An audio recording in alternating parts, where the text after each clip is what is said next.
ലോകത്ത് എല്ലാ മൂമെൻറ്റും, കാരണം നമ്മുടെ ബേസ് ആനന്ദമാണ്. ഇത്രയും കാര്യങ്ങളാണ് പഞ്ചകോശം എന്ന് പറയുന്ന സംഗതി. ഇനി ഇത് വെച്ചിട്ട് നമ്മൾ ആയുർവേദത്തെ നോക്കി കാണുമ്പോൾ ഒരുപാട് കാര്യങ്ങൾ നമുക്ക് കത്താൻ തുടങ്ങും. വ്യാപാശയ ചികിത്സയെക്കുറിച്ചാണ് നമ്മൾ പറയുന്നത്. ഇതൊന്ന് വായിച്ച് എൻ്റെ അർത്ഥം ഒന്ന് പറഞ്ഞേ.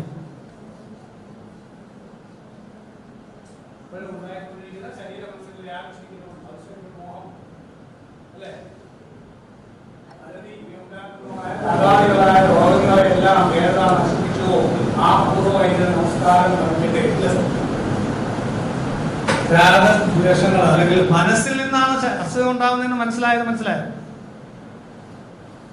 മനോജന്യമാണ് ലോകത്തുള്ള എല്ലാ രോഗങ്ങളും. പക്ഷേ അവിടെ ഒരു മിസ്റ്റേക്ക് വരും. മനസ്സ് എന്ന് പറയുന്നത് പാശ്ചാത്യർ പറയുന്ന മനസ്സല്ല, മൈൻഡ് എന്നവർ പറയുമ്പോൾ ശരീരവും മനസ്സ് അങ്ങനെ തിരിച്ചിരിക്കുക. അവർ പറയും മനസ്സിന് രോഗം വരാം, ശരിയല്ലേ? ഭാരതത്തിൽ പറയുന്നത് മനുഷ്യനെ ബാധിക്കുന്ന രോഗത്തിനെയാണ് മനസ്സെന്ന് പറയുന്നത്. മനസ്സേ ഒരു രോഗമാണ്, ബോധത്തിന് ബാധിക്കുന്ന രോഗമാണ് മനസ്സ്. ഈ മനസ്സ് സൃഷ്ടിക്കപ്പെടുന്നത് എങ്ങനെയാണ്? ആഗ്രഹത്തിൽ നിന്നുള്ള ഓപ്പോസിറ്റ് ആയിട്ടുള്ള അനുഭവം ഉണ്ടാകുമ്പോഴാണ് മനസ്സുണ്ടാകുന്നത്. ഞാൻ നിങ്ങൾക്കൊരു ചോക്ലേറ്റ് തരാം, നേടാ കഴിച്ചു, നിങ്ങൾ കൈ നീട്ടി, ഞാൻ ഇങ്ങനെ മാറ്റി, എൻ്റെ അയക്ക് തന്നാൽ അത് മോശമായി പോയല്ലോ, ഇതെങ്ങനെ വാങ്ങിച്ചെടുക്കാം എന്നൊക്കെ ചിന്തിക്കുമ്പോൾ അവിടെ മനസ്സുണ്ടായി, ഇല്ലേ? റിയൽ വേൾഡിൽ നിന്നുള്ള ഡിസോസിയേഷനെയാണ് മനസ്സെന്ന് പറയുന്നത്. നിങ്ങളുടെ ശബ്ദസ്പർശ രൂപരസ ഗന്ധങ്ങളാകുന്ന ഈ ബോധത്തിൽ നിന്ന്, ബോധം ഉണ്ടാകുന്ന ഈ ബോധം കിട്ടുന്ന ഇൻഫർമേഷൻ കിട്ടുന്ന ഈ പ്രസന്റിൽ നിൽക്കുന്ന അവസ്ഥയിൽ നിന്ന് നിങ്ങൾ നിങ്ങളുടെ മെമ്മറിയിലേക്ക് പോയിട്ട് ഫ്യൂച്ചറിനെ പ്രക്ഷേപണം ചെയ്ത് ആ ഫ്യൂച്ചറിലും പാസ്റ്റിലും കിടന്ന് അടിക്കുന്നതിനെയാണ് എന്നിട്ട് ദുരിതങ്ങൾ അനുഭവിക്കുക. കാരണം ഒബ്സർവേഷൻ ഇല്ലാത്തതുകൊണ്ട് നോളജ് കിട്ടുന്നില്ല കറക്റ്റ്. അതുകൊണ്ട് പാസ്റ്റ് മെമ്മറി നോളജിൽ നിന്ന് നമ്മൾ വർക്ക് ചെയ്യുന്നു. അപ്പൊ എന്ത് പറ്റും? കർമ്മഫലങ്ങൾ സൃഷ്ടിക്കപ്പെടൂലേ? ഇപ്പൊ എ ചെയ്യേണ്ടതിന് വരും ബി ആയി പോകൂലേ എപ്പോഴും? അപ്പൊ ആ ജീവിതം മൊത്തം കർമ്മഫലങ്ങൾ സൃഷ്ടിച്ചിട്ട് ആനന്ദമയ കോശത്തിൽ നിന്ന് കണക്ഷൻ പോയില്ലേ? നമ്മൾ സൃഷ്ടിക്കപ്പെട്ട ആനന്ദമയ കോശം നമ്മുടെ ബേസിലെത്താൻ പറ്റുന്നില്ല. നമ്മൾ തന്നെയാണ് ഈശ്വരൻ. ഞാൻ പറയുന്നത് മനസ്സിലാവുന്നുണ്ടോ? അങ്ങനെയാണെങ്കിൽ പണ്ടുള്ള വൈദ്യന്മാരും ഇപ്പോഴുള്ള ചില ഡോക്ടേഴ്സും ട്രീറ്റ് ചെയ്യുന്നതിലുള്ള വ്യത്യാസം ഇപ്പൊ മനസ്സിലാക്കാം. പിടികിട്ടുന്നുണ്ടോ ഞാൻ പറഞ്ഞു? ഒബ്സർവേഷനിൽ നിന്ന് ട്രീറ്റ് ചെയ്യണോ, നോളജിൽ നിന്ന് ട്രീറ്റ് ചെയ്യണോ? ചില മുഖത്ത് പോലും നോക്കാത്തവരുണ്ട്. പറഞ്ഞോ, പനി, തലവേദന, ചുമ, പിന്നെന്താ ഉള്ളത്?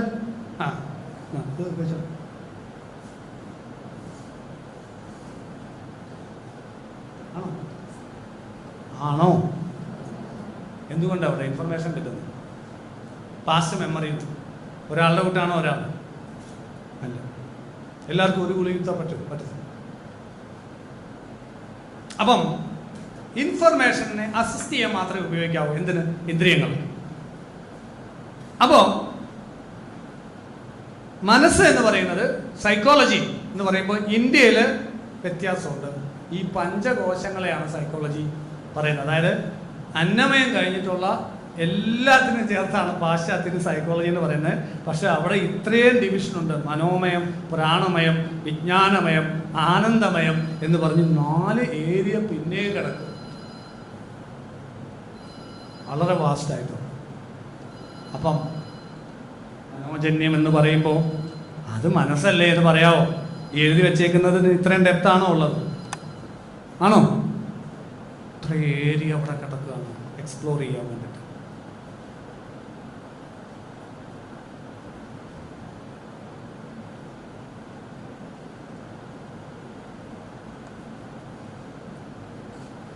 മന്ത്ര ഔഷധി മണി അല്ലേ? മംഗലം എന്താണ്? വലിയ ഉപഹാരം, ഹോമം, നിയമം, പ്രായശ്ചിത്ത, ഔഷധം അല്ലേ? ഉപവാസം അതല്ലേ? ചരക എല്ലാത്തിൻ്റെ പാട്ടാണ്. മന്ത്രം, ഔഷധം, ജപിച്ചു കൊടുക്കുന്നത്, കാര്യങ്ങൾ, ഹോമങ്ങൾ, നിയമം, യമനിയമം, അതിലെ നിയമങ്ങൾ, അതായത് ശാരീരിക ശുദ്ധി, മാനശുദ്ധി ഇതെല്ലാം വേണം. അതുപോലെ രത്നങ്ങൾ, ഇതെല്ലാം ഇതിനകത്ത് ഭാഗമാവുന്നുണ്ട്.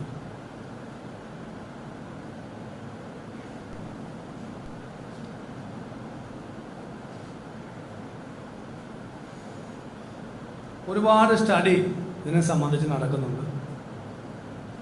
ഗൂഗിളിൽ സെർച്ച് ചെയ്താൽ, ഞാൻ സമയം കളഞ്ഞതിന് വേണ്ടിയിട്ട്, നിങ്ങൾക്ക് അവൈലബിൾ ആകുന്നുണ്ട്.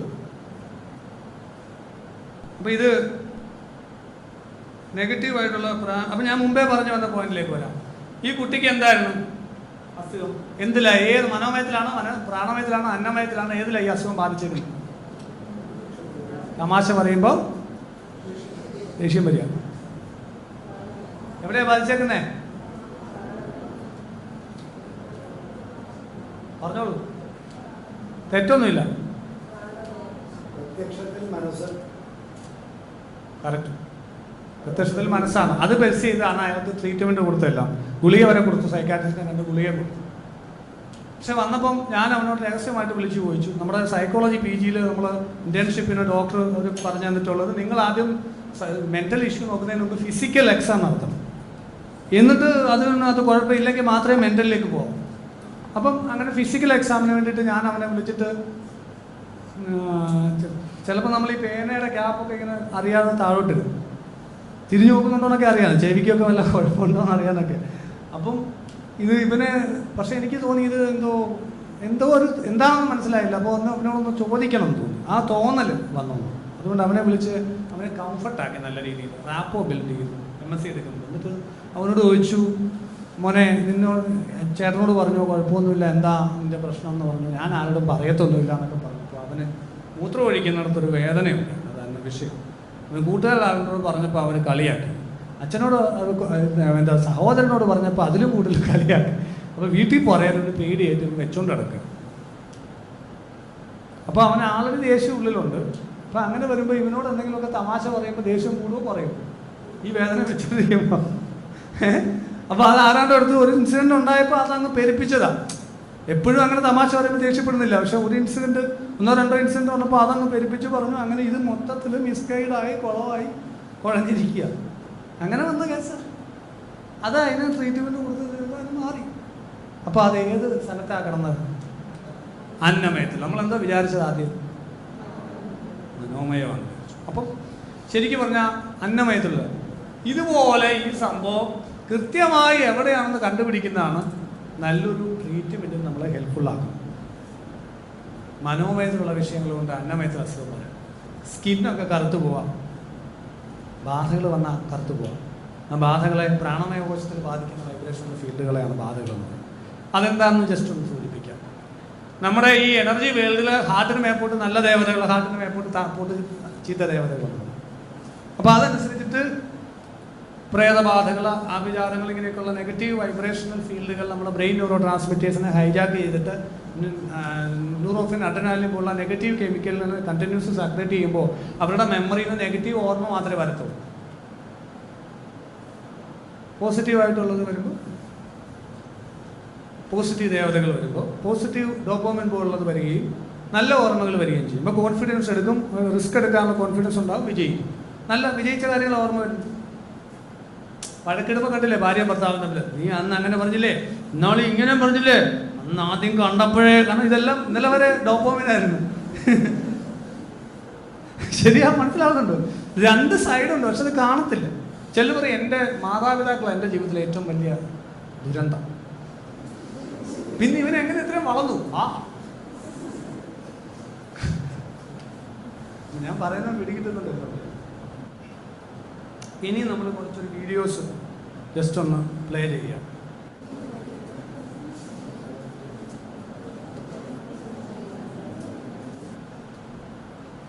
ഫസ്റ്റ് കേസാണ്, കണ്ടിന്യൂസ് സംസാരിച്ചുകൊണ്ട് വന്ന കേസാണ്. ഈ കുട്ടി ഉറക്കെ സംസാരിക്കുക, വീട്ടുകാരെ ഭയങ്കരമായിട്ട് ഉപദ്രവിക്കുക, അടുക്കിടിക്കുകയൊക്കെ ചെയ്യുക. അങ്ങനെ സൈക്കാട്രിക് മെഡിസിൻ എടുത്തിട്ട് വല്ലാത്ത സ്റ്റേജിലായി ഇരിക്കുക, ഒരു കുറവുമില്ല. അങ്ങനെ വന്ന കേസാണ്. കാരണം ആ ഡയലോഗിൽ പറയുന്ന അർത്ഥമില്ലായ്മ കേൾക്കുമ്പോൾ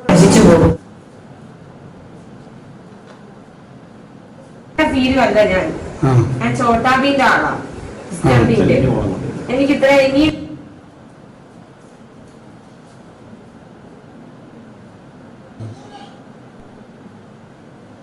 അപ്പോ കണ്ടോ സംസാരിക്കുന്ന കണ്ടോ, ഒരു ഹിന്ദു കുട്ടിയാ തട്ടമൊക്കെ ഇട്ടിട്ട്. അപ്പം ഇതിന് നിങ്ങളുടേതായ ഡയഗ്നോസിസ് ഒന്ന് പറയാമോ?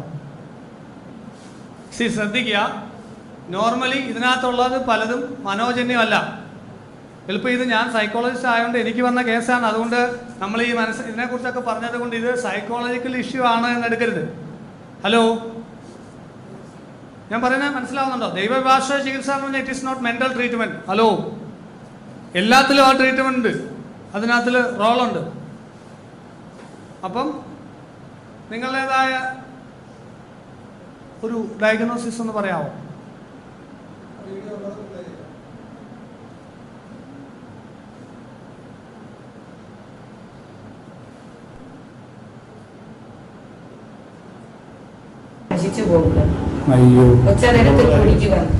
അങ്ങനെ ഫീൽ അല്ല. ഞാൻ ചോട്ടാബീന്റെ ആളാണ്. എനിക്ക് ഇത്ര ഇനി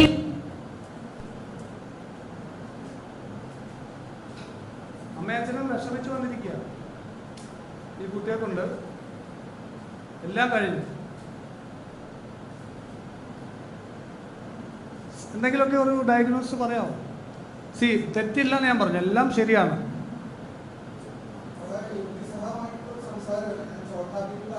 ആ, അത് രണ്ടും രണ്ടാ സംഭവം അല്ലേ? ഇല്ല ഇല്ല.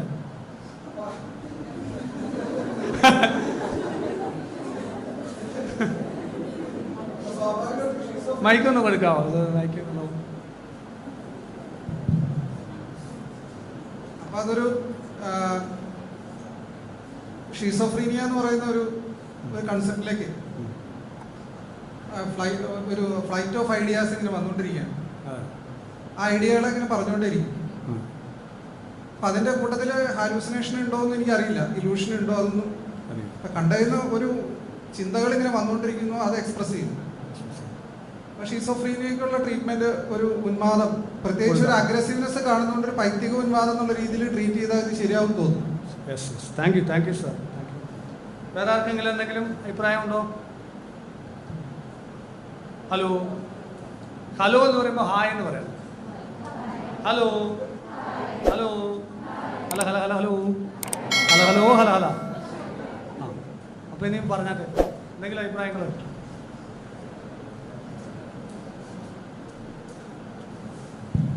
ഇതിന്റെ ഹിസ്റ്ററിയും കൂടെ നോക്കണ്ടേ?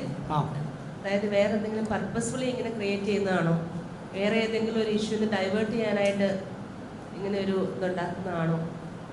വേറെ ഇഷ്യൂസ് ഒന്നും, പ്രണയോ പരാജയോ ഒന്നുമില്ല. ഒരു സുപ്രഭാതത്തിൽ വാട്സപ്പിൽ ചുമ്മാ മെസ്സേജ് അയച്ചുകൊണ്ടിരുന്ന് അന്നേരം മുതൽ പരസ്പര ബന്ധമില്ലാതെ മെസ്സേജുകൾ വരാൻ തുടങ്ങി. എന്നെ മൊബൈലെടുത്ത് കാണിച്ചു. അപ്പോൾ അതിൽ കൂട്ടുകാർക്ക് ഇങ്ങനെ നല്ല രീതിയിൽ മെസ്സേജ് അയച്ചുകൊണ്ടിരുന്നിട്ട് ഈ ചോട്ടാ ഭീമിൻ്റെ മിസ്റ്റർ ഭീമിൻ്റെ ഒക്കെ കാര്യം പറഞ്ഞുകൊണ്ടുള്ള രീതിയിലോട്ട് സംസാരം മെസ്സേജസ് മാറിപ്പോയിരിക്കുന്നു 3-4 പേർക്ക്. അങ്ങനെ അങ്ങ് മാറിപ്പോയതായിട്ടാണ് കാണുന്നത്. അതിലത് സാറ് പറഞ്ഞത് അതല്ലെങ്കിൽ നമ്മൾ ഡൈവേർഷൻ, അതായത് ഒരു വേറൊരു വലിയൊരു ഇഷ്യൂവിനെ മറയ്ക്കാനായിട്ട് ചില അങ്ങനെ ഒരു വേറെ ഇഷ്യൂസ് ഒന്നും ഇല്ലെന്നുള്ളതാണ് അറിഞ്ഞത്. പ്രണയപരാജയം കോളേജിലൊക്കെ തിരക്കി, അങ്ങനെ പ്രണയപരാജയങ്ങളൊന്നുമില്ല, മറ്റ് ഇഷ്യൂസ് ഇല്ല. ആകെ പഠിക്കാൻ അത്ര താല്പര്യമില്ലാത്ത ഒരു വിഷയമാണ് അങ്ങനെ പഠിക്കാൻ താല്പര്യമില്ല, അതിൽ നിന്ന് ഒരു ഡൈവേർഷന് വേണ്ടിയിട്ട് എടുത്തു എന്നുള്ളത് അങ്ങനെ വേണേൽ പറയാം. മാഡത്തിൻ്റെ പേര്? Doctor Leena. Thank you for this.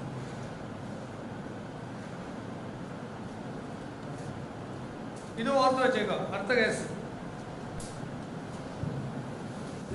എന്തോ മരുന്നെന്തോ അസുഖം എനിക്ക് പേടിയോ പോയാലാണോ പറയുന്നത്? പുള്ളി എനിക്ക് വട്ടടിക്കുന്നത് എന്തോ അറിയാൻ വയ്യ. പുള്ളിക്ക് അല്ല പറഞ്ഞത്, പുള്ളിക്ക് ഏകദേശം ഇതിൽ എത്തിച്ചേരാൻ പറ്റുന്നില്ല. എൻ്റെ പ്രശ്നങ്ങളൊക്കെ അന്നത്തെ പ്രശ്നം ഈ ലിംഗം അകത്തോട്ട് കയറി ആ വിഷയം ഞാൻ പറഞ്ഞത് എല്ലാവരോടും ഷെയർ ചെയ്യാത്ത കാര്യമാണ്. പുള്ളിയുടെ ലിംഗം ഇടയ്ക്ക് അകത്തേക്ക് കയറിപ്പോകും, പുറത്തോട്ട് വരുന്നില്ല തന്നെ. ഭയങ്കര വേദനയാണ്. പുള്ളി അലറി വിളിക്കും.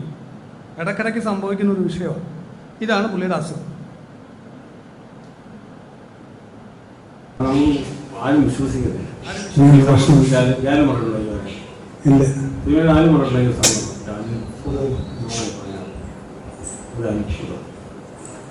എന്തായാലും ശരി. ആൾക്കാർക്ക് വിശ്വസിക്കാൻ പറ്റില്ല. നമുക്ക് സ്വയം പറ്റുമോ അവരുടെ വസ്തു നമ്മളെ പറ്റത്തില്ല. അത്ഭുതമായ സംഭവമാണ്. അങ്ങനെ അവിടെ കയറിയതാരും വിശ്വസിക്കത്തില്ല. അതിനേറ്റവും കുട്ടികൾ നമ്മൾ അറിയുന്നത് ഭ്രാന്താണ്. അങ്ങനെ എങ്ങനെ സംഭവിക്കും? പക്ഷേ നെഞ്ചിനുവേദന വന്ന് ഒരു പരവേശം വന്ന് എങ്ങനെ അതിന്റെ വരുന്നു? നെഞ്ചോനാണ് വരുന്നത്. വരുന്നത് ഇങ്ങനെ വരുന്നത് ഇങ്ങനെ കൊണ്ട് വന്നിട്ട് ഈ മുടിയും ഒക്കെ നമുക്ക് ഇതാണ് ഏകദേശം ഇങ്ങനെ നെഞ്ചിന് വേദന വന്നു, പരവേശം വരുന്നു, ഈ സംഭവം അകത്തോട്ട് കയറിപ്പോകും. എന്തുവാണ് ഡയഗ്നോസ്? എന്തെങ്കിലും സജഷൻസ്?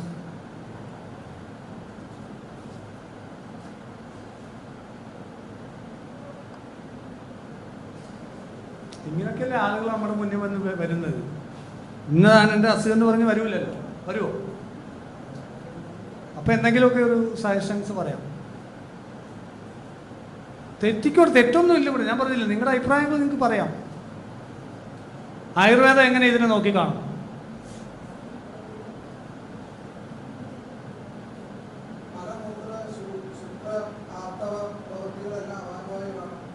ആ ആ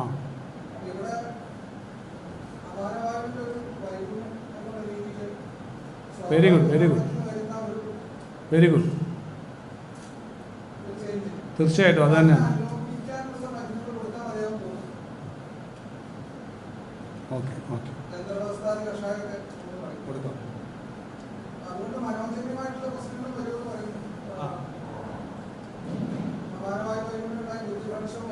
വരുമെന്ന് പറയാം.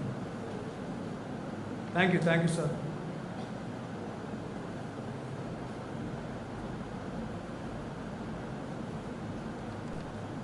അതിന് എന്തെല്ലാം പ്രശ്നങ്ങളാണ്.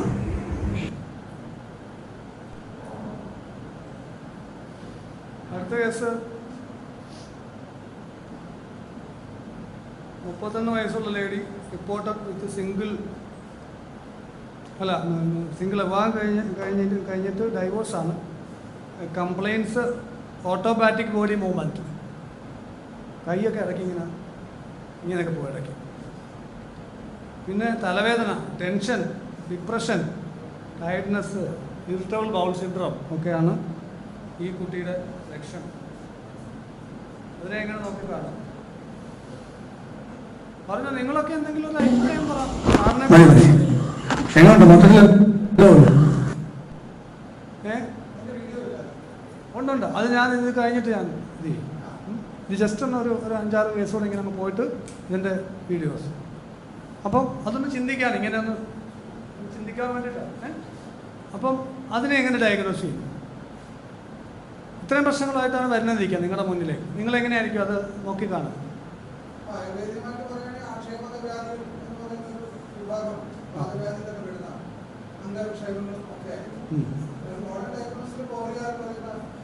ഏതാ?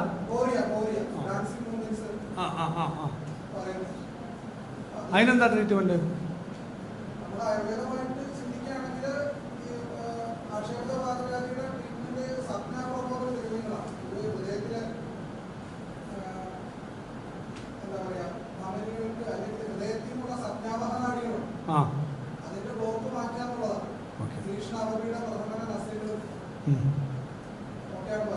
അതെ, നല്ല സംഭവമാണ്, നല്ല സജഷൻ, നല്ലൊരു ഡയഗ്നോസിസ് ആണ്, കറക്റ്റാണ്.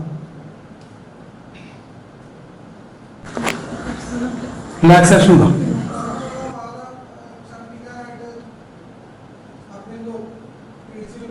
ഓക്കെ, ശരി. Thank you sir, thank you. ഇത് ഐഡിയോപ്പതിക് എപ്പിലെപ്സി എന്ന് പറഞ്ഞ് കണ്ടോ ഡയഗ്നോസ് ചെയ്താണ്. മെഡിക്കൽ കോളേജിൽ നിന്ന് വന്ന കേസാണ് ഇട്ടത്. SUT പോകാൻ വേണ്ടിയിട്ട് വന്നതാണ്. അപ്പോൾ ഞാൻ പറഞ്ഞു ഒരാഴ്ച കൂടെ കഴിഞ്ഞിട്ട് പോയാൽ മതി എന്ന് പറഞ്ഞു. തലചുറ്റി വീഴുക, പേടിച്ചിട്ട് തലചുറ്റി വീഴുക. പെൺകുട്ടി +2 കഴിഞ്ഞാൽ തല ചുറ്റി വീഴുന്നു, മരണഭയം ഉണ്ടാവും, പരവേശം ഉണ്ടാവും, തലവേദന ഉണ്ടാവും, IBS ഉണ്ട്. ഇത്രയാണ് അതിൻ്റെ ഒരു ലക്ഷണം. അങ്ങനെ വരുന്ന ഒരു കേസ് എങ്ങനെ ഡീൽ ചെയ്യും?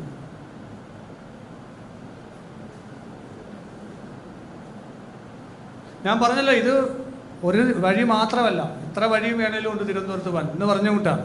അപ്പോൾ നിങ്ങൾ പറയുന്ന ഒരിക്കലും തെറ്റാന്നല്ലല്ലോ ഞാൻ സ്ഥാപിക്കാൻ ശ്രമിക്കുന്നത് കേട്ടോ. അത് പ്രത്യേകം ഓർത്തോണം. ഇതൊരു വഴി, അതൊരു വഴി, അത്രേ ഉള്ളൂ. എന്തെങ്കിലും അതുകൊണ്ട് സജഷൻസ് പറയാം.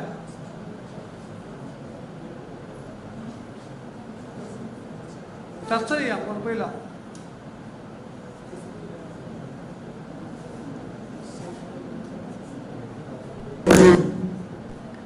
കുറെ നാളുകൊണ്ട് ഇങ്ങനെ അസുഖമായിട്ട് നടക്കുവാണ്. ഞാൻ ആദ്യം പിന്നെ ആലപ്പുഴയുള്ള വണ്ടാനത്തുള്ള ഒരു നൂറയാണ് കണ്ടുകൊണ്ടിരുന്നത്. അപ്പൊ അദ്ദേഹം എനിക്ക് ഒത്തിരി മരുന്ന് തന്നു. ഒരു 2 വർഷത്തോളം അദ്ദേഹത്തിന്റെ ട്രീറ്റ്മെന്റിലിരുന്നു. പിന്നെ അവിടുത്തെ നൂറയായിരുന്നു. അത് കഴിഞ്ഞു എനിക്ക് അതുകൊണ്ട് ഒരു മാറ്റവും തോന്നിയില്ല. അങ്ങനെ പിന്നെ ഞാൻ ശാരീരികമായിട്ട് അങ്ങ് തളർന്നു. എനിക്ക് നടക്കാനൊന്നും വയ്യ. പിന്നെ എനിക്ക് കിതപ്പ്, ശ്വാസം മുട്ടൽ പോലെ വന്നു. ആഹാരം കഴിക്കുമ്പോൾ ഇറങ്ങത്തില്ല. അപ്പൊ പിന്നെ എൻഡോസ്കോപ്പി ചെയ്തു. അതിൽ നോക്കിയിട്ട് ഒരു കുഴപ്പമില്ല. അപ്പം ബ്ലഡ് ഓട്ടം കുറയുമെന്നായിരുന്നു ന്യൂറോ പറഞ്ഞിരുന്നത്. അങ്ങനെ ബ്ലഡ് ഓട്ടം കുറയുന്നത് എന്തുകൊണ്ടാണെന്ന് അറിയാൻ വേണ്ടി EG ഒക്കെ എടുത്തു നോക്കി. അപ്പൊ EG ഒക്കെ എടുത്തു നോക്കിയിട്ട് അതിലൊന്നും വലിയ കുഴപ്പമൊന്നുമില്ല. അത് കഴിഞ്ഞ് ഡോക്ടർ പറഞ്ഞൊരു കാര്യം പിന്നെ ഹോസ്പിറ്റലിൽ ഒരു 10 ദിവസം അഡ്മിറ്റ് ചെയ്ത് കിടക്കാമെന്ന് പറഞ്ഞു. അങ്ങനെ എന്നെ അവിടെ അഡ്മിറ്റ് ചെയ്ത് കിടത്തിയപ്പോൾ എനിക്ക് അസുഖം എന്ന് പറഞ്ഞാൽ ഈ അസുഖം വീണ്ടും വീണ്ടും വരും. അതായത് ഇങ്ങനെ ഒരു കോരി പെരുക്കുന്ന പോലെ വരും. കൈകളൊക്കെ ഇങ്ങനെ പെരുത്ത് കാലൊക്കെ ഇങ്ങനെ ആക്കി ഞാൻ അങ്ങ് ചുരുണ്ട് കൂടിയിട്ട് കിതപ്പിങ്ങനെ വന്നിട്ട് തലയിട്ടടിച്ച് അങ്ങനെ ആയിരുന്നു എൻ്റെ ഈ അസുഖം. ഇങ്ങനെ ഓവറായിട്ട് വരുവാൻ. അന്നേരം അവര് സൈക്യാട്രിസ്റ്റിനെ ഒക്കെ വിളിച്ച് കാണിച്ച് ന്യൂറോയെ കൊണ്ട് നോക്കിയിട്ട് ഇത് മാറുന്നില്ല. അപ്പൊ സൈക്യാട്രിസ്റ്റ് പരമായിട്ടൊന്ന് നോക്കാമെന്നും പറഞ്ഞു. അങ്ങനെ അവരെൻ്റെ ഈ അസുഖം മനസ്സിൽ നിന്നുണ്ടായതാണ് ഉള്ള രീതിയിൽ അവരതിൻ്റെ ഒരു വീഡിയോ എടുത്തു. അപ്പൊ അത് എനിക്ക് മനസ്സിൽ എന്നെ കൊണ്ട് പറയിപ്പിച്ച് അമ്പേക്കിപ്പോൾ ഇങ്ങനെ മനസ്സിൽ ഇങ്ങനെ ഒരു അസുഖം വരും, അത് കൈകളിങ്ങനെ പിടിക്കും, പിന്നെ കാല് പൂച്ചി വരും, ശരീരം പെരുത്ത് വരും, അപ്പൊ തലയിട്ടടിക്കും. അപ്പൊ അങ്ങനെ പറയുമ്പോൾ ഞാൻ അതേപോലെ അങ്ങ് റിപ്പീറ്റ് ചെയ്തു. അങ്ങനെ ഒരു വീഡിയോ എടുത്തപ്പോഴാണ് ഇത് മനസ്സിൽ നിന്നുള്ള അസുഖമാണെന്ന് പറഞ്ഞു. പിന്നെ സൈക്യാട്രിസ്റ്റ് ഡോക്ടർമാരുടെ അടുത്തോട്ട് പറഞ്ഞു വിട്ടു. അവര് ഇതുപോലെ 3-4 കൗൺസിലിങ് പിന്നെ ചെറിയ ഗുളികളും തന്നു. അങ്ങനെ എന്നെ വീട്ടിൽ പറഞ്ഞു വിട്ടു. അങ്ങനെ വീട്ടിൽ പറഞ്ഞു വിട്ട് ഞാൻ ആ മരുന്നൊക്കെ കഴിച്ചിട്ട് എനിക്ക് ഇതിൽ നിന്നൊരു മാറ്റം വരുന്നില്ല. കൗൺസിലിങ്ങിന് ചെല്ലുമ്പോഴും കുറച്ച് കാര്യങ്ങളൊക്കെ എന്താ പ്രയാസം അതൊക്കെ ചോദിച്ച് വീട്ടുകാര്യങ്ങളൊക്കെ ചോദിച്ച് കിട്ടൊന്നും മനസ്സിലായില്ല. പിന്നെ ഡോക്ടർ മരുന്ന് തരും. അപ്പൊ ഈ ആഴ്ച കാണുന്ന കൗൺസിലല്ല പിന്നെ ചെല്ലുമ്പോൾ അപ്പൊ അങ്ങനെ ചേഞ്ച് വന്നപ്പം ഈ ഡോക്ടർ തരുന്ന മരുന്നിന് വിപരീതമായിരിക്കും പിന്നെ ചെല്ലുന്ന ഡോക്ടർ എനിക്ക് മരുന്ന് തരും. അങ്ങനെ അതൊരു 2-3 ആഴ്ച അങ്ങനെ പോയിട്ട് കുറവില്ലാതായപ്പോൾ ഞങ്ങൾ BBVAഴ്സിൽ പോയി. അവിടെ ഒരു സൈക്യാട്രിസ്റ്റ് ഡോക്ടർ ഉണ്ടായിരുന്നു. ആ ഡോക്ടറെ കണ്ടു. ആ ഡോക്ടറെ അടുത്ത് 2 വർഷം മരുന്ന് കഴിച്ചിട്ടും എൻ്റെ ഈ അസുഖം എനിക്ക് പൂർണ്ണമായിട്ട് ഇതാകുന്നില്ല. എനിക്ക് ഇങ്ങനെ ജോലി ചെയ്യാൻ പറ്റത്തില്ല, പിന്നെ കൂടുതൽ ഭാരം എടുക്കാൻ പറ്റത്തില്ല, പിന്നെ ഒത്തിരി സൗണ്ട് കേൾക്കാൻ പറ്റത്തില്ല, പിന്നെ ഈ പ്രാർത്ഥനകൾ അങ്ങനെയൊക്കെ കേൾക്കുമ്പോൾ എനിക്ക് ഇങ്ങനെ ശരീരം കോരിപ്പെരുക്കുകയും പിന്നെ തലയിട്ടടിക്കുകയും അങ്ങനെ ആകും. പെട്ടെന്ന് ഞാൻ അങ്ങ് ഇതിലേക്ക് നോർമലി ആകും. അതുകൊണ്ടാണ് ഇവിടെ പിന്നെ പരിമല വന്നു. അപ്പൊ പരിമല അത് എനിക്ക് ഞാൻ ആകെപ്പാടെ സൈലന്റ് ആയിട്ട് അങ്ങ് ഇതായി മറിഞ്ഞു വീണ് ബോധമില്ലാതെ എന്നെ ആംബുലൻസിലാണ് കൊണ്ടുപോയത്. ഡോക്ടറെ കണ്ടു. ഡോക്ടർ പിന്നെ എനിക്ക് ഈ അന്ന് മുതൽ മരുന്നിപ്പോ എനിക്ക് ഇച്ചിരി കുറവുണ്ടായി വന്നപ്പം ഡോക്ടർ പറഞ്ഞു ഇനി നമുക്ക് ചെറുതായിട്ട് മരുന്ന് കുറയ്ക്കാമെന്ന് പറഞ്ഞ് മരുന്ന് കുറച്ച് വന്നപ്പം വീണ്ടും ഞാൻ ചുരുക്കം പറഞ്ഞാൽ ഇത് മാറുന്നില്ല. ഇതിന് ലക്ഷക്കണക്കിന് രൂപയാണ് ചിലവാക്കുന്നത്. പാവപ്പെട്ട വീട്ടിലെ കൂലിപ്പണി എടുത്ത് കഴിയുന്നവരാണ് ലക്ഷക്കണക്കിന്. ഇത് ഒന്ന് കുറഞ്ഞു ഒന്ന് മരുന്ന് കഴിക്കുമ്പോൾ ഒന്ന് ആ ഡോപ്പോമിനൊക്കെ ഒന്ന് ബാലൻസ് ആകുമ്പോൾ അതൊന്നും ഒരു കുറച്ചുകൂട്ട് കാണിക്കും. മരുന്ന് ശകലം ഒന്ന് ഇതാക്കി അപ്പോഴത്തേക്ക് ഇരട്ടിയാക്കി പ്രശ്നം വരും. അങ്ങനെ പൊയ്ക്കൊണ്ടിരിക്കുന്ന ഒരു കേസല്ല. ഇതെന്ന് പറഞ്ഞാൽ ഒരു മനുഷ്യൻ എപ്പോഴും ഉറങ്ങാം, എപ്പോഴും ഉറക്കം. ഇരുന്ന് കഴിഞ്ഞാൽ ഇങ്ങനെ കസേരയിൽ അപ്പോൾ ഉറങ്ങി വീഴും, താഴെ വീഴും. പുറകിൽ ഒരാളൊന്ന് നിൽക്കണം പിടിച്ചോണ്ട്. നല്ല ക്രിക്കറ്റ് പ്ലെയറൊക്കെ ആയിരുന്നു. പക്ഷേ ഒരുപാട് ഇഷ്യൂസ്, ഇത് തൈറോയിഡ് എൻഡോക്രിസിറ്റി, eating disorder, sleep disorder, diabetes, BP, depression, stress, IBS, ഒറ്റപ്പെട്ട് കഴിയുന്ന അവസ്ഥ.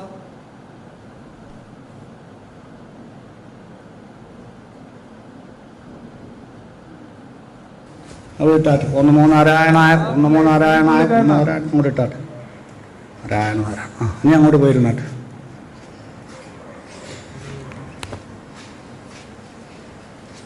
അവിടെ ഇരുന്നു. ഇപ്പോഴും കഴിക്കുക, ഫുഡ് കഴിക്കുക. പുള്ളിക്കായിട്ട് താഴെ ഡൈനിങ് ടേബിളിൻ്റെ കസേര എടുപ്പിച്ച് മേളിൽ കൊണ്ടിട്ടാ ആ പ്ലാസ്റ്റിക് കസേരയാണ് ഒടിഞ്ഞു പോകുന്നുള്ളൂ. കുറേ കഴിഞ്ഞു.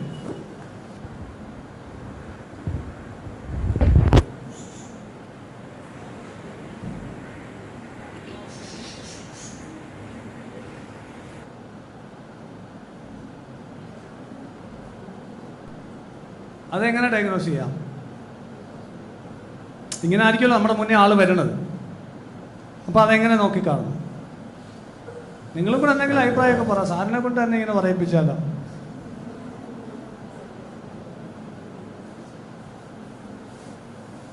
ഹലോ ഹലോ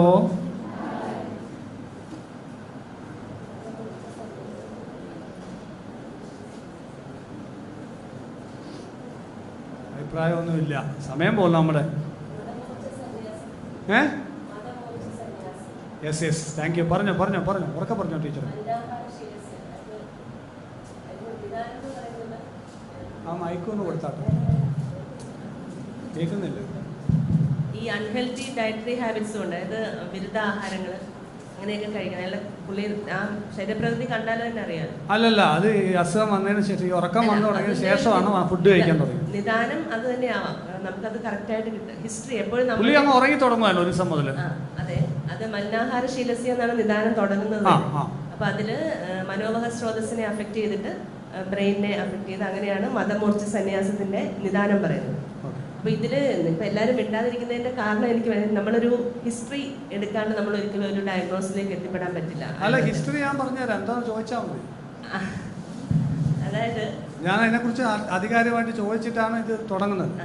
MSc എടുത്തിട്ടാണ് തുടങ്ങുന്നത്. അപ്പോൾ ഈ പേഷ്യൻസിന്റെ ഒക്കെ ഹിസ്റ്ററി എനിക്ക് ഏകദേശം അറിയാം. നമ്മളിപ്പോ എന്തോ അറിയണ്ടേ? അല്ല അങ്ങനെയല്ല, ദർശന സ്പർശന പ്രശ്നം. അപ്പൊ ഇത് ഈ 3 കാര്യങ്ങൾ ചെയ്താൽ മാത്രമേ നമുക്കൊരു ഡയഗ്നോസിൽ എത്താൻ പറ്റുള്ളൂ. Being A doctor.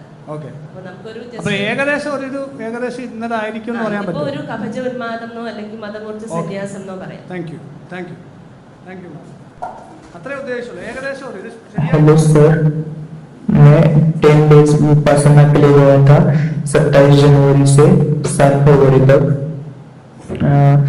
6 फरवरी को मुझे ऐसा लगा कि मेरे सर से कुछ तो आ रहा है और चेस्ट में जा रहा है। वो बहुत स्ट्रॉन्ग था और मैंने विपासना के आचार्य जी से बताया कि ऐसा हो रहा है। उन्होंने बोला अपने हाथ के तल और पैर के तलवे पर फोकस करो, लेकिन मुझे रेस्टलेसनेस फील हुआ। बहुत जोर से चिल्लाने लगा। मेरी सांस തലയിലോട്ട് എന്തോ എനർജി കയറി വരുന്നു. അവന് ശ്വാസം ഇതാവുന്നു. കംപ്ലീറ്റ് അവനെ സംബന്ധിച്ചിട്ട് ഒന്നിലും കോൺസെൻട്രേറ്റ് ചെയ്യാൻ പറ്റുന്നില്ല. इस तरह होने लगा, बहुत अनकंट्रोल इम्पोर्टेंट आए और വികാരങ്ങളൊന്നുമില്ല. पूरा सर ऐसा होने चक्कर आने जैसा भी गिरने लगा। तो मैं यहाँ जाने या और यहाँ से यहाँ वैसा बार हो हैज गॉन एंड जी नमस्ते। and from that day this problem continues and didn't work it, totally zero it. Please Guruji help. ഇതൊക്കെ അതുപോലുള്ള സെയിം കേസുകളാണ്. ഇതാണ് ഒരു കേസ് മെയിനായിട്ട്. ഇത് ബോഡി മൂവ്മെന്റ് കൺട്രോൾ ഇല്ലാതെ പോകുന്നുണ്ട്. എന്താ പറഞ്ഞ പയ്യൻ്റെ കുട്ടികളുടെ കേസ്. ഇതെല്ലാം കുണ്ടലിനി സിൻഡ്രോം ആണ് പറയുന്നത് കേട്ടോ.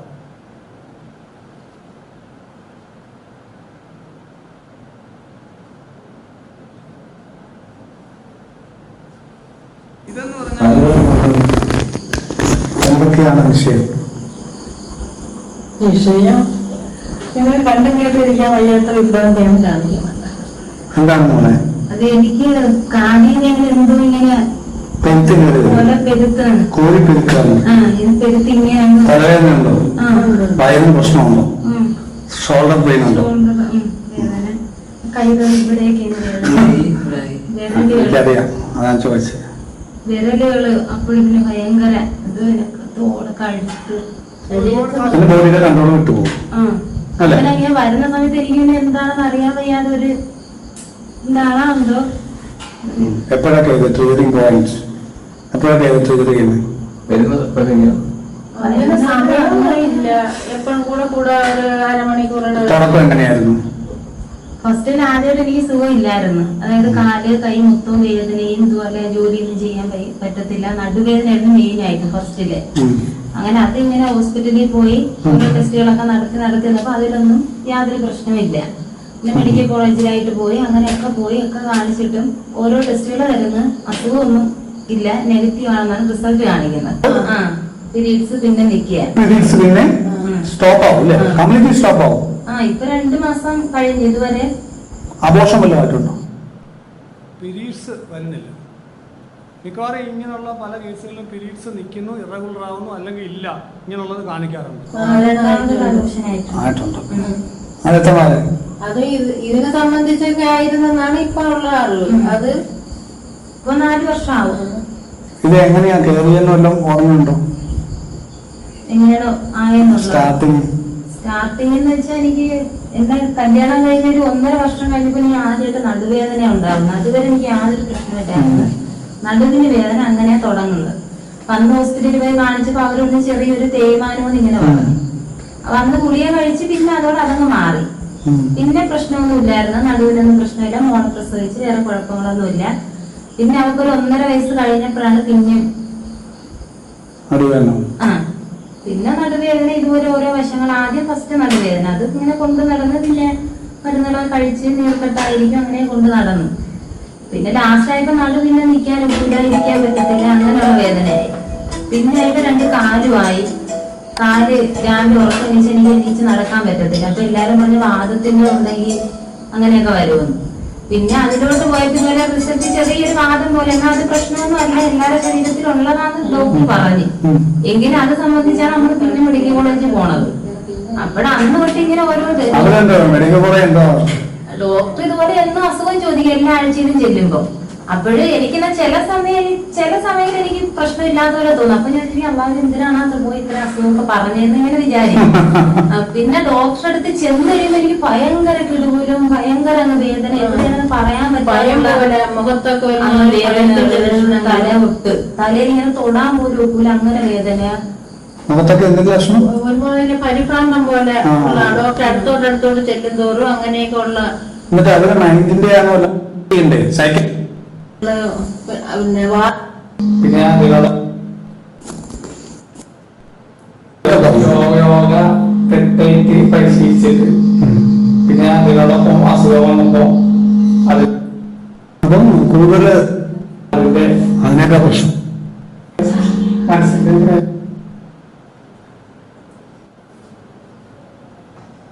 ഇതിന്റെ ഡയഗ്നോസിസ് നിങ്ങളുടെ മനസ്സിൽ കുറെ എന്തെങ്കിലുമൊക്കെ പ്ലാൻ ചെയ്തതാ അല്ലേ?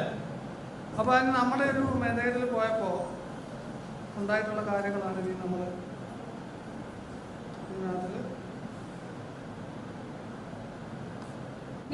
ചേർന്ന ആരോഗ്യമാണ് എന്ന് വെച്ചാൽ ദിവാങ്കോട്ടം ഒക്കെ ഞാൻ മടിച്ച് ഞാനാണെങ്കിൽ കയ്യനക്ക് ഒരു ജോലി പോലും ചെയ്യാത്ത ഞാനാ. ജോലിയൊക്കെ ചെയ്യും, തേങ്ങയൊക്കെ തിരുമ്മി കൊടുക്കും അമ്മയ്ക്ക്, അടുക്കളയെ സഹായിച്ചു കൊടുക്കും, പാത്രം കഴുകും. പക്ഷെ ഇതുപോലെ പൊക്കാനൊന്നും എന്നെ കൊണ്ട് പറ്റത്തില്ല. അത് ഒരാൾക്ക് പൊക്കാൻ പറ്റുമോ? ദിവാങ്കോട്ടെ ഇതിങ്ങനൊക്കെ ചെയ്തതിന്റെ അന്നേരം വന്നത് ആളുടെ ആത്മാവായിരുന്നു. അപ്പൂപ്പന്റെ ഉണ്ണിയണ്ണന്റെ അച്ചാച്ചന്റെയും കൂടെ ചേർന്ന ആത്മാവ്. ഓ അത് ശരി. അപ്പൊ അത് മാറിയായിരുന്നു അല്ലേ സംസാരിച്ചോണ്ടിരുന്നു അല്ലെ ചെയ്തോണ്ടിരുന്നു അല്ലേ? അച്ചാച്ചൻ എന്ന് വെച്ചാൽ അച്ഛന്റെ. എങ്ങനെ അത് പോയെന്നാ പറഞ്ഞേ? അതെങ്ങനാ പോയ? പിന്നെ ചേട്ടൻ വാഴ വെട്ടിക്കളഞ്ഞപ്പോ പൂജ കഴിഞ്ഞിട്ടല്ലേ മന്ത്രവാദമൊക്കെ ചെയ്ത് പോയി വെച്ചാൽ ആ വാഴ വെട്ടി ആത്മാവ് പോയി എന്ന് പറഞ്ഞപ്പോ അതിന്റെ കൂട്ടത്തിൽ പോയി അല്ലേ? കഴിഞ്ഞ ഒരു മാസം മുമ്പ് ഉണ്ടായ ഇതാണ്. ഇപ്പം നല്ല കോഴ്സൊക്കെ മാറ്റി നല്ല കോഴ്സ്, അതിനിഷ്ടപ്പെട്ട കോഴ്സ് അതിപ്പം റാങ്കുണ്ട്, നല്ല രീതിയിൽ പഠിക്കുന്നു, നല്ല സന്തോഷമായിട്ട് അവർ നമുക്ക് കുറേ ഗിഫ്റ്റൊക്കെ കൊണ്ട് തന്നു. അത് മാറ്റിയത് ഈ പറഞ്ഞുകൊണ്ട് പഴയ രീതിയിൽ അവിടെ ജ്യോതിഷം പ്രശ്നം വെച്ച് നോക്കിയപ്പോൾ അവരുടെ ശ്മശാന ഭൂമി താമസിക്കുന്നു എന്ന് കണ്ടു. അവരതല്ലെന്ന് പറഞ്ഞു. പക്ഷേ അവിടെ വീട്ടിൽ ചെന്ന് കഴിഞ്ഞപ്പോൾ അവരുടെ വീടിൻ്റെ ഫ്രണ്ടിൽ വലിയൊരു കല്ലറ കെട്ടിവെച്ചേക്കുന്നത്. ആക്സിഡൻ്റ് ആയിട്ട് മരിച്ച മുമ്പേ പറഞ്ഞ അപ്പൂപ്പൻ ഉണ്ണിയാണെന്നൊക്കെ പറഞ്ഞില്ലേ, 3 പേരുടെ ആത്മാക്കളുടെ മെമ്മറി ആയിട്ട് അവിടെ കല്ലറയൊക്കെ ഇട്ട് ലൈറ്റൊക്കെ വെച്ച് അലങ്കരിച്ച് വെച്ചേക്കായിരുന്നു. ഇതെന്നും കണ്ടുകൊണ്ടായി കൊച്ചു പോകുന്നത്. അതുപോലെ അതിന് എന്തോ ഒരു ചെറിയൊരു ഇൻസിഡൻറ്റ് വന്നപ്പോൾ അത് ട്രിഗർ ചെയ്ത് കയറി വന്ന വിഷയമായിരുന്നു. പിന്നെ മനസ്സിലാക്കേണ്ടത് 20 വയസ്സുള്ള ആൾ 80 വയസ്സായ ആളുടെ കൂട്ട് സംസാരിക്കുമ്പോൾ you have to understand 80 years of learning അവിടെയുണ്ട്.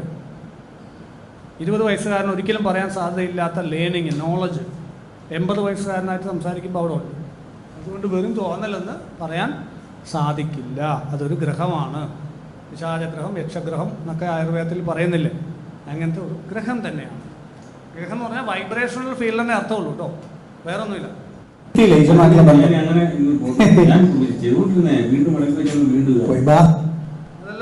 ശാന്തത വന്നില്ലേ, പിന്നെ അപ്പൊ കോൺഫിഡൻസ് വന്നില്ലേ, നീ താഴോട്ട് പോകുന്നു. അതൊരു ബാധാഗ്രഹമാണ്.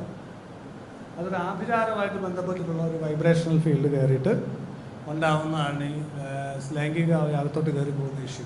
അത് കുറേ ഇയാൾ പൂജ മന്ത്രവാദമൊക്കെ കഴിഞ്ഞാൽ കുറേ കാശൊക്കെ കളഞ്ഞാൽ റെഡിയായില്ല. പക്ഷേ അത് കൃത്യമായിട്ട് അത് ഹാൻഡിൽ ചെയ്ത് കഴിഞ്ഞ് മാറി. അതിന് ശേഷം കൗൺസിലിങ്ങും സൈക്കോ തെറാപ്പി കൊടുത്തു.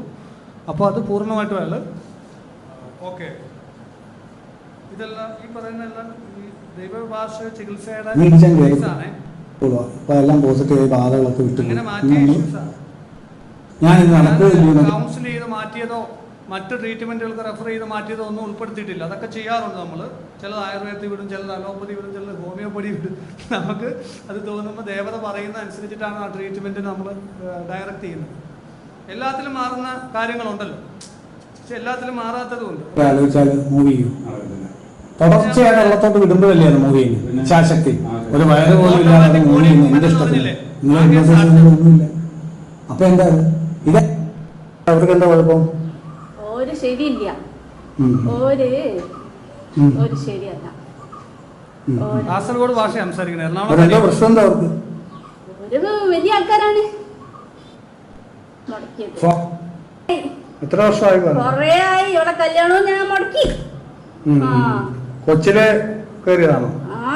അവള് നല്ല പഠിക്കുന്ന കുട്ടിയും. എത്ര വയസ്സുള്ളപ്പോഴാണ് കയറിയത്? ഇവള് ചെറിയ കുട്ടി അവളെ കയറിക്കുന്നേ, ഇവള് അറിഞ്ഞില്ല. ആണോ? കൊച്ചു കുഞ്ഞായിരുന്നു. ചെറിയ കുട്ടിയാകുമ്പോ കളിച്ചു നടക്കുമ്പോ 4 ക്ലാസ് 1 ക്ലാസ് കഴിഞ്ഞിട്ടുണ്ട്. 6, 7 അല്ല, അതിന്റെ മുന്നേ 5ാം ക്ലാസ്സിലൊക്കെ വെച്ച് കയറി. അല്ല, 4ലൊക്കെ എത്തുമ്പോ തന്നെ ആണെന്ന് തോന്നുന്നുണ്ട്. ഇവർക്ക് ഞാനൊരു പണിയൊക്കെ കൊടുത്തിനു. ഞാൻ നോക്കിയതാണ്. കൊല്ലാൻ നോക്കിയാണ്. എങ്ങനെ കൊല്ലാൻ നോക്കി? ഞാനിവിടെ കൊല്ലാൻ നോക്കിണ്ട്. എങ്ങനെ തെളിയിട്ടോ? ഞാൻ എങ്ങനെയോ കൊല്ലാൻ നോക്കിണ്ട് ചെറുതാവുമ്പോ. പക്ഷെ നമ്മള് രക്ഷപ്പെട്ട്. ഇവർക്ക് ദൈവാനുഗ്രഹം കൂടുതലാണ്. ഇവിടെ അങ്ങനെ കൊല്ലാനൊന്നും കഴിയില്ല. ഇവിടെ ഒന്നും ചെയ്യാൻ കഴിയില്ല. ഞാൻ കൊറേ ശ്രമിച്ചിട്ടാ കൊല്ലാൻ. കൊറേ പ്രാവശ്യം ശ്രമിച്ച് ഇവളൊന്നിനും എങ്ങനെയൊക്കെയാ ശ്രമിച്ചേ? തെളിയിട്ട് നോക്കിയോ? എവിടക്കോ ഞാൻ നോക്കിണ്ട് എങ്ങനെങ്കിലൊക്കെ ഒന്ന് കൊന്നു കിട്ടാൻ വേണ്ടിട്ട്. പക്ഷെ ഇവള് വരുന്നില്ല, വരൂല. ഇവർക്ക് അത്ര ശക്തിയാണ്. അപ്പൊ പിന്നെ എന്തിനാണ് ഇവളെ ഇങ്ങനെ ഉപദ്രവിച്ചോണ്ട് നടക്കത്തില്ല? എന്തായാലും ഒന്നും നടക്കത്തില്ല. ഇല്ല, ഇവളൊന്നും ചെയ്യാൻ കഴിയില്ല.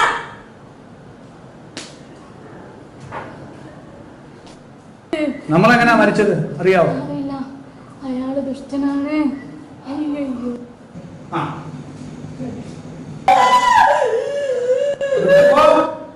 ഇത് മറ്റേ തലചുറ്റി വീഴുന്നില്ല, ഐഡിയോപ്പതിക് എപ്പിലെപ്സി എന്ന് പറഞ്ഞത്. അത് ഈ കുട്ടിക്ക് ഒരു അബോർഷൻ ഉണ്ടായിരുന്നു ഇവരുടെ അമ്മയ്ക്ക്. അപ്പോൾ ഈ കുട്ടി പിച്ചും പേയും പറയുന്നതൊക്കെ ഞങ്ങൾ ഒന്നിച്ച് കളിച്ച് വളർന്നതല്ലയോ എന്നൊക്കെ പറയുന്നു. ഈ കുട്ടിക്ക് അറിയത്തില്ല ഇങ്ങനെ അബോർഷൻ ഉണ്ടായിട്ടുള്ളതൊന്നും. അവർ വരയ്ക്കുന്നതൊക്കെ 2 കുട്ടികൾ ഊഞ്ഞാലാടുകയോ അത്തപ്പൂ ഇടുകയൊക്കെ ചെയ്യുന്ന പടങ്ങളാണ് ഇവൾ വരയ്ക്കുന്നത്. അങ്ങനെ കൂടുതൽ ഈ പിച്ചും പേയും പറയുന്നത് ശ്രദ്ധിച്ചപ്പോഴാണ് ഇതിൻ്റെ കൂട്ടത്തിൽ സഹോദര സ്ഥാനത്തുണ്ടായിരുന്ന ഒരു ഭ്രൂണഹത്യയാണ് ഇത് വന്നില്ല. അതെല്ലാം മാറി. ശരീരം വിട്ടുപോയോ? വലിയ റുട്ടീനിൽ അതും ഉൾപ്പെടുത്തിക്കൊണ്ട് അങ്ങനെ പോകുന്നുണ്ട്. അതിന് പ്രത്യേക സമയം കാര്യങ്ങളൊന്നും ഇപ്പം പ്രത്യേകിച്ച് സമയമൊന്നും കണ്ടെത്തേണ്ട. ഡെയിലി റുട്ടീനിൽ അതുകൊണ്ട് ഇപ്പം നല്ല രീതിയിൽ പോകുന്നു. എനിക്ക് അന്ന് തിരുമേനി പറഞ്ഞത് ഇന്ന് എനിക്ക് എന്താ കണക്ട് ചെയ്യാൻ പറ്റുന്നുണ്ട്. അന്ന് നമ്മള് ദൈവത്തെ ഉപാസിച്ചാല് നമ്മളെ ഒരു മാജിക് കാണുമെന്ന് തിരുമേനി എന്ന് പറഞ്ഞു. സത്യമാണ്. എല്ലാം മാറി. ഇപ്പൊ ജർമ്മനിയില് നഴ്സിംഗിന് പഠിക്കാനായിട്ട് പോവാം. മറ്റേത് ഇൻസ്റ്റിറ്റ്യൂട്ടിൽ പോകാനുള്ളത് നമ്മള് ദൈവത്തിന് മുറുക്കെ പിടിച്ചിട്ട് എനിക്ക് വേണ്ടതെല്ലാം കൈകളൊക്കെ ഇങ്ങനെ പെരുത്ത് ഇങ്ങനെ ചെല്ലുമ്പോഴും കുറച്ച് കാര്യങ്ങളൊക്കെ 2 വർഷം മരുന്ന് കഴിച്ചു.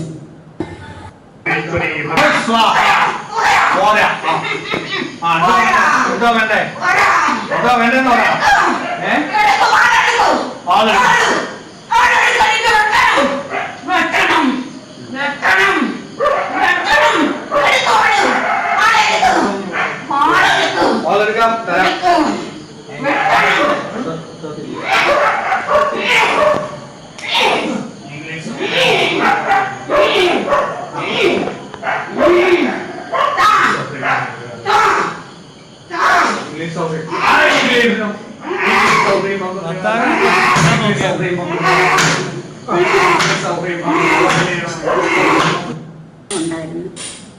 അങ്ങനെ ബാധയുടെ കഥകളെല്ലാം പറഞ്ഞു. പുള്ളി പറഞ്ഞു, ഇത് അസുഖം ഇത്രയും നാളുകൊണ്ട് മരുന്ന് കഴിച്ചിട്ടും കുറവില്ലല്ലോ, അപ്പം നമുക്കൊരു കാര്യം ചെയ്യാം, ഒന്ന് പ്രശ്നം വെച്ച് നോക്കാമെന്ന് പറഞ്ഞു. അങ്ങനെ തിരുമേനിയുടെ അടുത്ത് വന്ന് പൂജ ചെയ്ത് അതിനെയെല്ലാം ആവാഹിച്ച് കളഞ്ഞ് ഇപ്പം എന്താ ഞാൻ നോർമലി നല്ല ഹാപ്പി ആയിട്ടിരിക്കുന്നു. എനിക്കൊരസുഖവും ഇല്ല.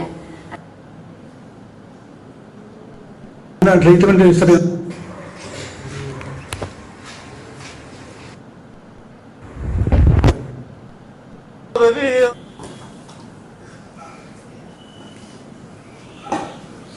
രണ്ടു മൂന്ന് വർഷമായെന്ന് ഓർക്കണം.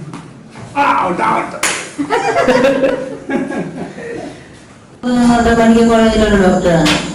ആ ഡോക്ടറാണ് ഇതുപോലെ നമ്മൾ അങ്ങോട്ട് പറയാണ്, ആ ഡോക്ടർ ഇത് കുറവില്ല എന്ന് പറയുമ്പോഴത്തേക്കാണ് പറയണത്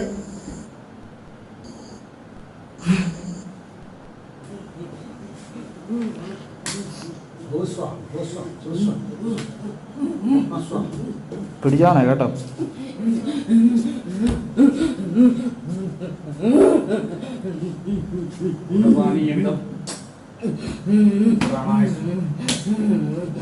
സമയമുണ്ടോ നമുക്ക്? കുറച്ചു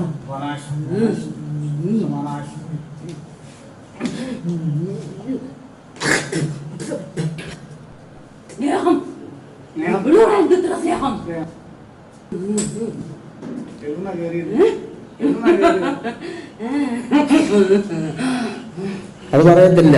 അതൊന്നും പറയണ്ട, ഇത് നമുക്കറിയാം. നമുക്ക് പറഞ്ഞിട്ടോ എന്നെ വിട്ടോരെ സന്തോഷിക്കണം. വീട്ടുകാരെ എല്ലാം നശിപ്പിക്കാൻ എന്നെ വിട്ടോര് സന്തോഷിക്കണം. വിട്ടോരാണ് ആഭിചാരം ചെയ്ത് വിട്ടാണ്. അച്ഛന്റെ ശരീരത്തിൽ അച്ഛൻ തൂങ്ങി സഹോദരന്റെ ശരീരത്തിൽ അവിടെ പറഞ്ഞോണ്ട് കയറിയപ്പോ വെള്ളം പിടിച്ചു നശിപ്പിക്കണം. ഇതാ കൂടെ പറഞ്ഞോളി, അവനെ എന്നെ മാറ്റിക്കളഞ്ഞു.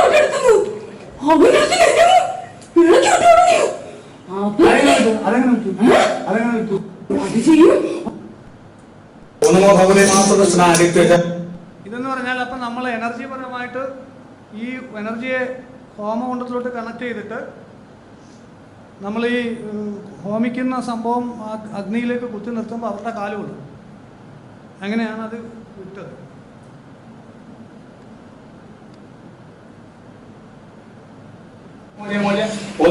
മഹാസുദർശനായ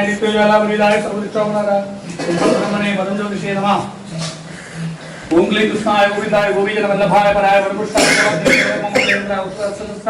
समुद्र समरमुत्योर्मोजे मोजे ओम नमो भगवते महासुदर्शनाय दिग्विजयालापरिदाय सर्वदुःखोपहराय कुंभल ब्रह्मणे परम ज्योतिषे नमः स्वाहा ओम क्लीं कृष्णाय गोविंदाय गोपीजनवल्लभाय पराय वरपुष्टाय परमात्मने परममन्त्रेन्द्र औषधस्वचस्राणि समुद्र समरमुत्योर्मोजे मोजे ओम नमो भगवते महासुदर्शनाय दिग्विजयालापरिदाय सर्वदुःखोपहराय कुंभल ब्रह्मणे परम ज्योतिषे नमः ओम क्लीं कृष्णाय गोविंदाय गोपीजनवल्लभाय पराय वरपुष्टाय परममन्त्रेन्द्र औषधस्वचस्राणि समुद्र मुत्योर्मोजे मोजे ओम नमो भगवते महासुदर्शनाय दिग्विजयालापरिदाय सर्वदुःखोपहराय. ഒന്ന് രണ്ട് ദിവസത്തേക്ക് ഇല്ലായിരുന്നല്ലോ, എന്തായാലും ഇപ്പോഴ് ചെറിയ പെരുപ്പല്ലേ ഉള്ളത്, അല്ലാതെ വേറെ ഒന്നും ഇല്ലല്ലോ.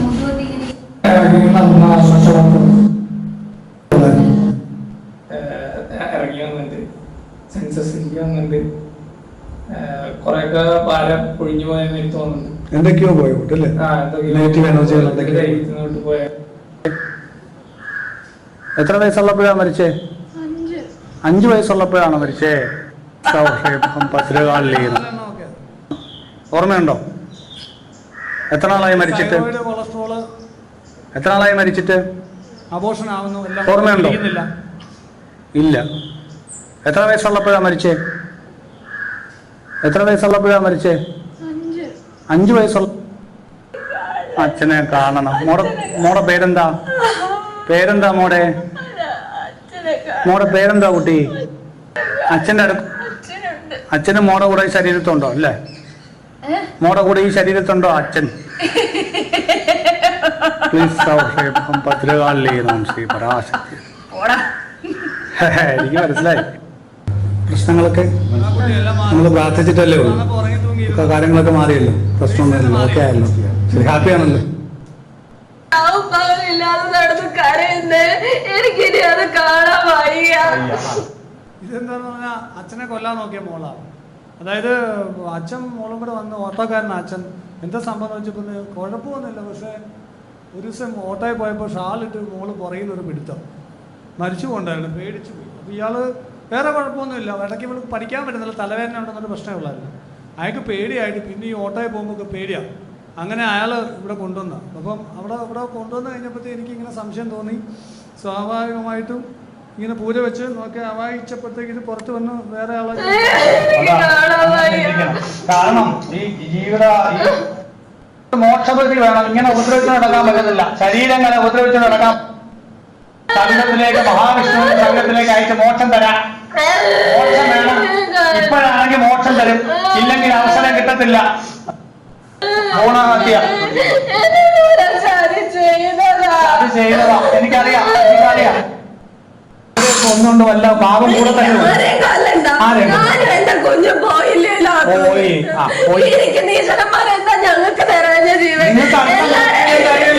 നിങ്ങൾക്ക് അടുത്ത മോക്ഷത്തിലേക്ക് വരാൻ വേണ്ടിട്ട്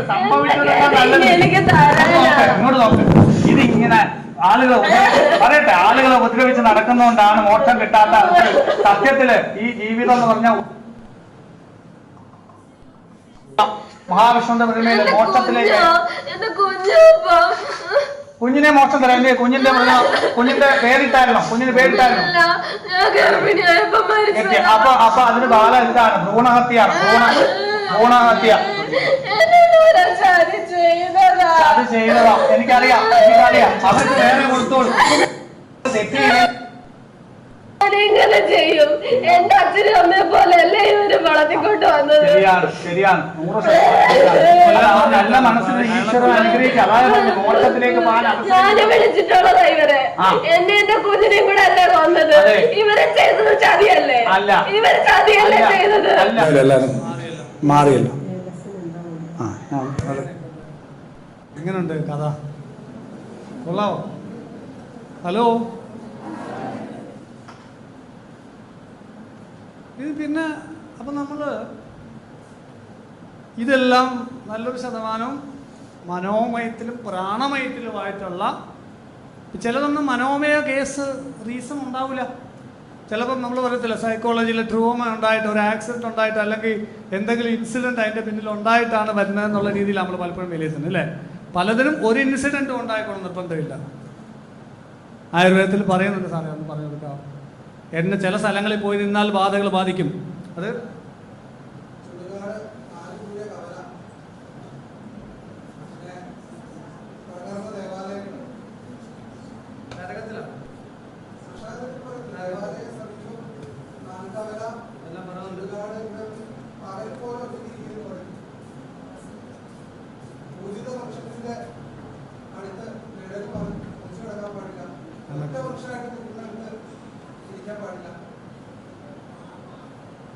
27 ടൈപ്പ് ബാധകളെ കുറിച്ച് പറയുന്നു. അതിലെ മൂന്നായിട്ട് തിരിച്ചിട്ടുണ്ട്. ചിലത് ബലി കിട്ടിയാൽ പോകുന്നുണ്ട്, ചിലത് പോവാത്തതുണ്ട്, ചിലത് രമിക്കാൻ വരുന്നതായിട്ടുള്ളതുണ്ട്. അപ്പം അതിനെക്കുറിച്ചൊക്കെ വളരെ ഡീറ്റെയിൽ ആയിട്ട് ആയുർവേദത്തിലും കൃഷ്ണമാർഗത്തിലും ഒക്കെ പറയുന്നുണ്ട്. ഇനി അന്നമയ കോശം പുതിയ സ്റ്റഡീസ് നമ്മൾ പഠിക്കണം. ഗട്ട് ബ്രെയിൻ ആക്സിസ് എന്ന് പറയും. വയറ്റിലുള്ള മൈക്രോബ്സ് അതിനെ ബേസ് ചെയ്തിട്ടാണ് അന്നമയം നമ്മൾ കുറച്ചുകൂടെ പഠിക്കേണ്ടത്. സ്വാഭാവികമായിട്ടും അങ്ങനെ പഠിക്കുന്നവരുണ്ട്, ഇവിടെ തന്നെ പഠിക്കുന്നവരുണ്ട്. കാരണം ഈ വയറ്റിലുള്ള മൈക്രോബ്സാണ് ബ്രെയിൻ ന്യൂറോ ട്രാൻസ്മിറ്റേഴ്സിനെ സപ്ലൈ ചെയ്യുന്നത്. ആമസോൺ ഫോറസ്റ്റിലുള്ളതിൻ്റെ 10,000 ഇരട്ടി സ്പീഷീസ് ഓഫ് ഗട്ട് ഫ്ലോറാസ് ഉണ്ട്. We are bacterias more than human being എന്നാണ് പുതിയ പഠനങ്ങളൊക്കെ പറയുന്നത്. തെറ്റായ പേസ്റ്റ് ഉപയോഗിച്ചാൽ പോലും വായിലെ മൈക്രോബ്സ് മരിച്ചു പോകും, അതിൻ്റെതായ അസുഖങ്ങളുണ്ടാവും. ഇന്ന് കാണുന്ന ഓട്ടോ ഇമ്മ്യൂൺ ഡിസീസ് എല്ലാം, റോമാറ്റിക് ആർത്രൈറ്റീസ്, ഈ പറഞ്ഞ കൊളസ്ട്രോൾ, ഷുഗർ, ക്യാൻസർ വരെയുള്ള പല കാര്യങ്ങളും ഉണ്ടാകുന്നത് മെൻ്റൽ സ്ട്രെസ്സിൽ നിന്നും ഈ ന്യൂറോ ട്രാൻസ്മിറ്റേഴ്സിൻ്റെ ചേഞ്ചസിൽ നിന്നും ഗട്ട് ഫ്ലോറാസ് നശിക്കുന്നതിലൂടെയുമാണ്.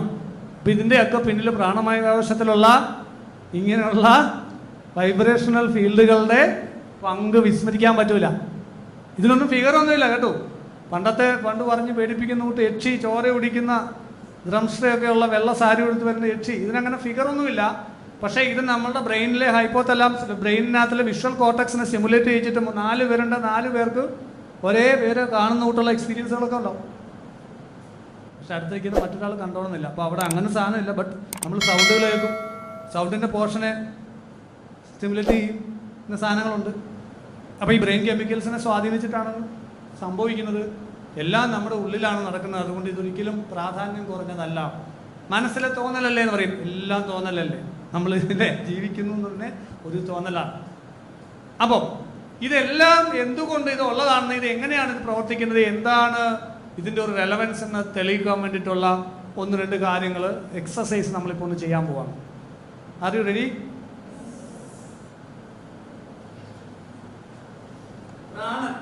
പ്രാണനെ ഫീൽ ചെയ്യാൻ താല്പര്യമുണ്ടോ? എന്താണ് ഈ കാര്യം പറഞ്ഞത്?